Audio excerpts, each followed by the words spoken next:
शांति। आज 17 दिसंबर 2021 की बाबा की साकार मुरली है। मुरली की महावाक्य है, मीठे बच्चे, संगम युग पुरुषोत्तम युग है। यहाँ की पढ़ाई से 21 जन्मों के लिए तुम उत्तम ते उत्तम पुरुष बन सकते हो।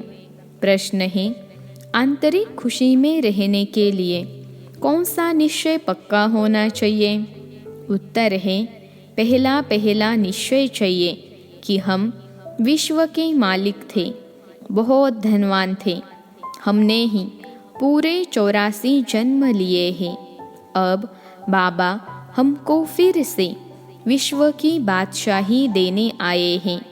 अभी हम त्रिकालदर्शी बने हैं। रचता बाप द्वारा रचना के आदि मध्य अंत को हमने जाना है। ऐसा निश्चय हो तब आंतरिक खुशी रहे। गीत है, नयनहीन को राह दिखाओ प्रभु। ओम शांति। बच्चों ने गीत की लाइन सुनी। अब बाबा आकर कितनी अच्छी राह बताते हैं पुरुषोत्तम बनने की। दुनिया में भी अनेक प्रकार की कॉलेज यूनिवर्सिटीज़ हैं जहाँ भी पोजीशन के लिए पढ़ते हैं। फिर कोई क्लर्क, कोई मैजिस्ट्रेट, कोई चीफ जस्टिस बनते हैं। पुरुष उत्तम पद पाते हैं, परंतु वह सब है कलयुग के लिए उत्तम पद। बाप आकर सतयुग के लिए उत्तम पद प्राप्त कराते हैं। यह है संगम युग। इसमें उत्तम ते उत्तम बनना है। मनुष्य जो भी नॉलेज पढ़ते हैं वह उत्तम बनने के लिए। अब यह है रूहानी नॉलेज जो भविष्य के लिए है। यह संगम युग है, पुरुषोत्तम युग।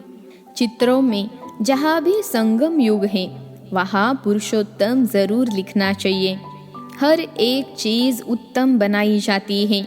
तुम जानते हो यह लक्ष्मी नारायण कितना पुरुषोत्तम है।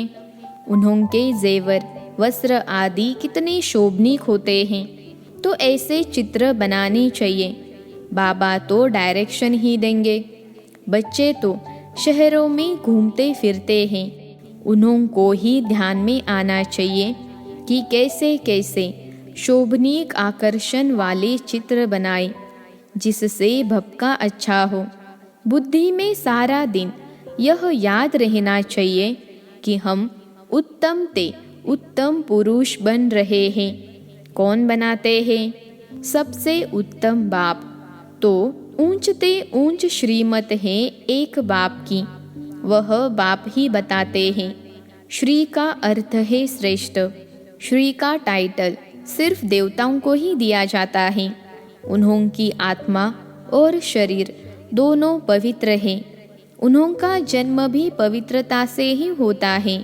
यहाँ कोई का भी जन्म पवित्रता से नहीं होता है। सिख लोग गाते हैं मूत पलीती। बाबा आकर मूत पलीती कपड़ों को धुलाई करते हैं और उन्होंने मनुष्य से देवता बनाते हैं। देवताएं विकार से पैदा नहीं होते हैं, परंतु लोग समझते हैं विकार बिना दुनिया कैसे चलेगी। बाप समझाते हैं स्वर्ग में विष की पैदाइश होती नहीं। अभी तुम स्टूडेंट जानते हो कि हम आए हैं नर से नारायण बनने के लिए। इस राजयोग द्वारा हम राजाई प्राप्त करेंगे। अगर कोई फेल हो जाते हैं तो चंद्रवंशी में चले जाते हैं। तुम्हारी तो है रावण से युद्ध, परंतु दुनिया में यह किसको मालूम नहीं है कि रावण हमारा पुराना दुश्मन है। रावण का अर्थ नहीं जानते तो 10 शिष्य क्या है? तुम बच्चे जानते हो विकारों की प्रवेशता से ही भ्रष्टाचारी बन जाते हैं।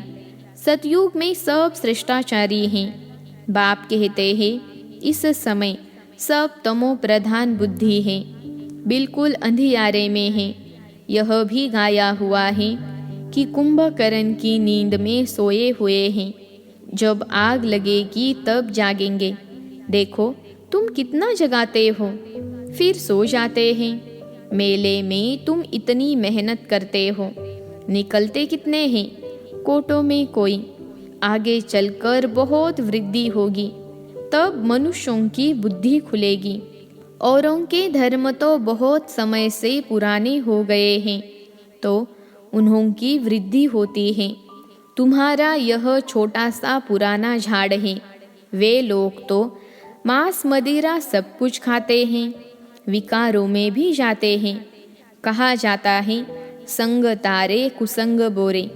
सत का संग तो एक बाप का ही है, कौन सा संग तारेगा यह नहीं जानते हैं। गाते हैं, नैया मेरी पार लगाओ खिवैया। हे बागवान, कांटों से फूल बनाओ, इस कांटों के जंगल से पार ले जाओ।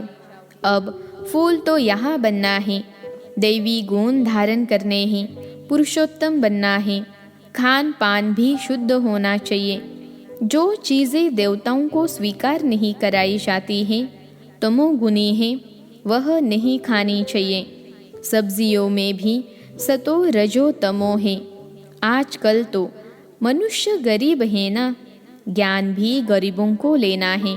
साहूकार लोग तो खूब पैसा उड़ाते हैं। बाइस्कोप देखना बहुत खराब है। अखबार में भी पढ़ा था कि फिल्म देखने जाना गोया नर्क में जाना। जितना बड़े आदमी होते हैं उतना ही गंद जास्ती करते हैं। इस समय पूरा वैश्यालय है। बाप आकर शिवालय बनाते हैं। सारा मदार है पवित्रता पर। प्योरिटी है तो पीस प्रॉस्पेरिटी भी है। रावण राज्य में कोई पवित्र हो नहीं सकता। यहाँ ही युद्ध की बात है। योग बल से ही तुम रावण पर विजय पाते हो। यहाँ कितने ढेर मंदिर हैं, परंतु बायोग्राफी किसकी भी नहीं जानते। शिव के मंदिर में जाकर पूछो शिव की बायोग्राफी बताओ, तो कुछ बता नहीं सकेंगे। तुम्हारे में भी नंबरवार पुरुषार्थ अनुसार ज्ञान को जानते हैं। उत्तम, मध्यम, कनिष्ठ तो होते हैं। सारा मदार है पढ़ाई पर। आत्मा कहती है, हम तो नर से नारायण बनेंगे। पढ़ाता तो सबको राजयोग हूँ, परंतु फिर भी पुरुषार्थ अनुसार उत्तम, मध्यम, कनिष्ठ बनते हैं। इसलिए बच्चों को पढ़ाई पर बहुत ध्यान देना चाहिए। शिव भगवानुवाच कि योग अग्नि से तुम्हारे पाप भस्म हो जाएंगे और सतो प्रधान बन जाएंगे। इसलिए बच्चे, याद की यात्रा को भूलो मत। अपनी दिल से पूछो कि हम प्रदर्शनी में ज्ञान तो बहुत अच्छा समझाते हैं, परंतु याद की यात्रा में रहते हैं, याद में फेल है। इसलिए वह अवस्था, वह खुशी कायम नहीं रहती। इस सब्जेक्ट में बच्चों को अभ्यास बढ़ाना चाहिए। चित्र भी ऐसे शोभनीक बनाने चाहिए जो कोई भी आकर पढ़ने से ही नॉलेज समझ जाए। अच्छी चीज़ होगी तो देखने बहुत आएंगे। इन चित्र बनाने वालों को कितना इनाम मिलता है। देवताओं के चित्रों को खास पुराना करके बेचते हैं, तो मनुष्यों को बहुत पसंद आते हैं। बहुत पैसे देकर भी खरीद करते हैं। देवताएं सतो प्रधान थे, तो उन्होंने चित्रों का भी कितना मान है, परंतु यह नहीं जानते कि भारत ही पुराने ते पुराना है। सबसे पुराने से पुराना है शिव बाबा। पहले पहले शिव ही आते हैं। मनुष्य तो मूंझे हुए हैं। तुम भी अभी समझते हो कि पहले हम तुच्छ बुद्धि थे, अब क्या से क्या बन गए हैं। हम विश्व के मालिक थे, बहुत धनवान थे, परंतु तुम्हारे में भी निश्चय बुद्धि थोड़े हैं। नहीं तो बच्चों को आंतरिक खुशी होनी चाहिए कि वाह, हमने तो पूरे 84 जन्म लिए हैं। कम पढ़ने वालों को कम जन्म मिलेंगे। जो सूर्यवंशियों में आएंगे उन्होंने ज़रूर अच्छी पढ़ाई की होगी। यह पढ़ाई कितनी अच्छी है। रचता बाबा ही आकर रचना की आदि, मध्य, अंत की नॉलेज देते हैं। तुम त्रिकालदर्शी बनते हो। कोई से पूछो, तुम त्रिकालदर्शी हो? तीनों ही कालों का तुमको ज्ञान है, तो कहेंगे यह सब कल्पना है। किसी एक ने कहा तो और भी कहते रहेंगे। अब तुम्हारी बुद्धि में सारा ज्ञान है और परमात्मा बाप है, यह भी तुम जानते हो। गीता में लिखा है कि परमात्मा का रूप तो हजारों सूर्यों से भी तेजोमय है, परंतु ऐसा है नहीं। बाबा तो बिल्कुल शीतल है, बच्चों को भी आकर शीतल बनाते हैं। जैसे बाबा ज्योति बिंदु है, वैसे आत्मा भी ज्योति बिंदु है। जैसे फायरफ्लाई होता है, वह तो देखने में आता है। बाबा तो दिव्य दृष्टि बिना देखने में नहीं आता है। तुम जानते हो परमात्मा ज्ञान का सागर है। तुम बच्चे भी मास्टर ज्ञान सागर बन रहे हो। आत्मा कितनी छोटी है, उनमें सारी नॉलेज भरी हुई है। आत्मा ही सुनती है, आत्मा ही धारण करती है, आत्मा ही शरीर द्वारा समझाती है। यह बातें कोई को भी समझाने आएगी नहीं। तुम भी बाप द्वारा समझ और समझा सकते हो। परमपिता परमात्मा ही पतित पावन ज्ञान का सागर है। कृष्ण को पतित पावन व ज्ञान का सागर नहीं कह सकते हैं।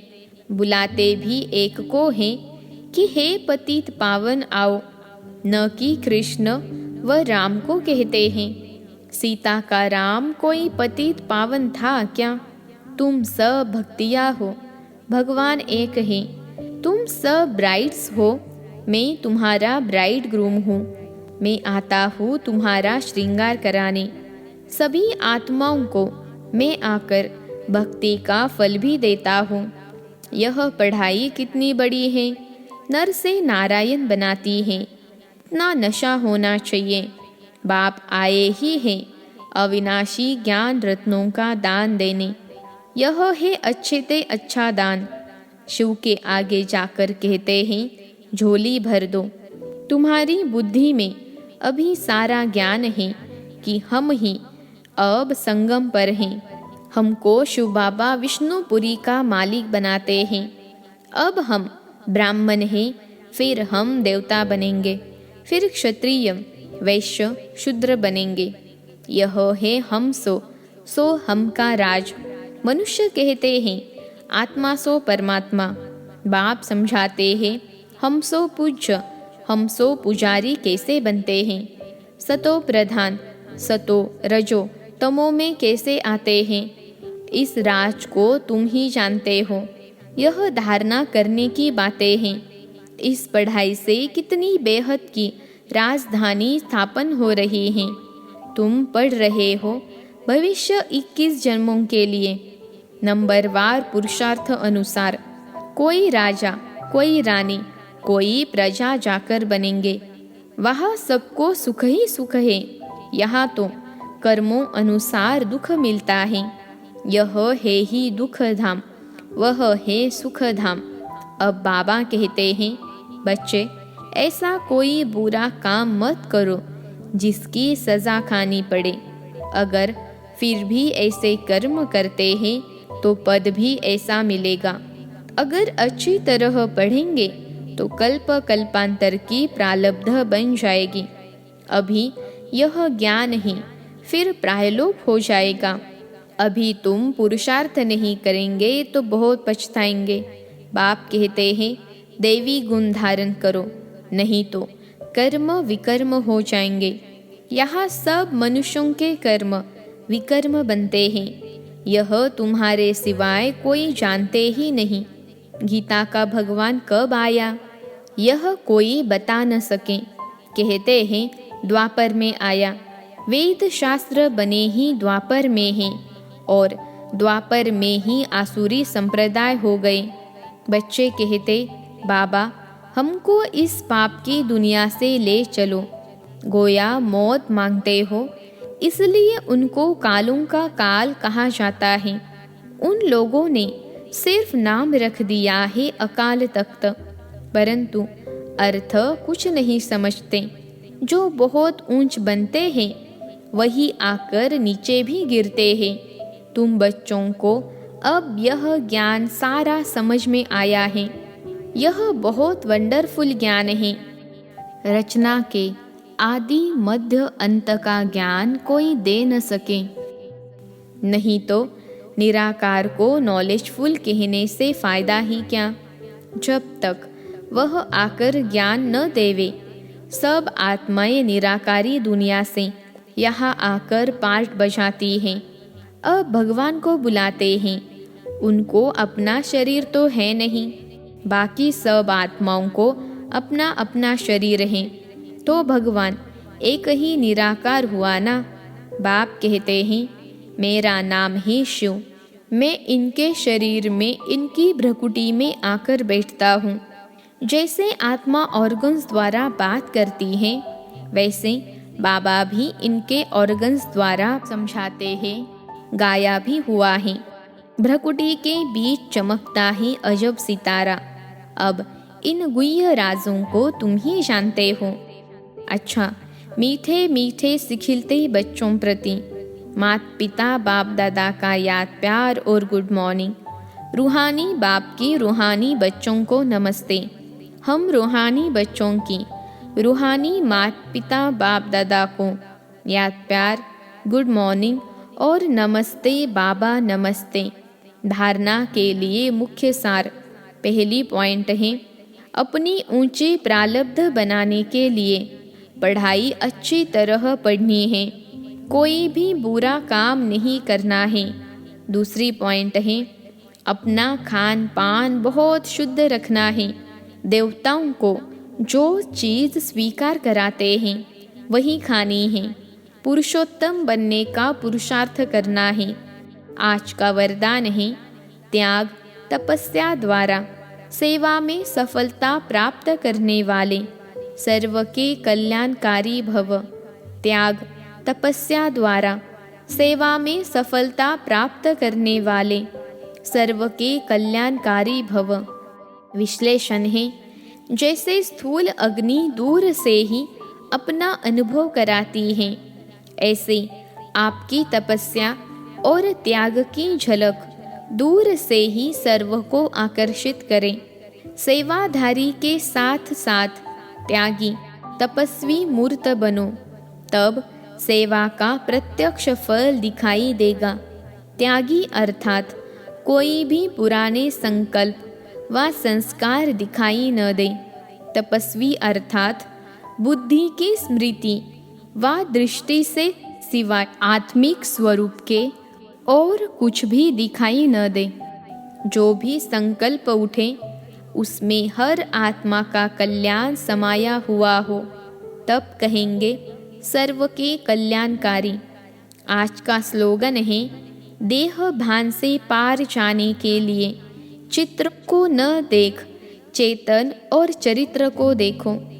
देह भान से पार जाने के लिए चित्र को न देख, चेतन और चरित्र को देखो।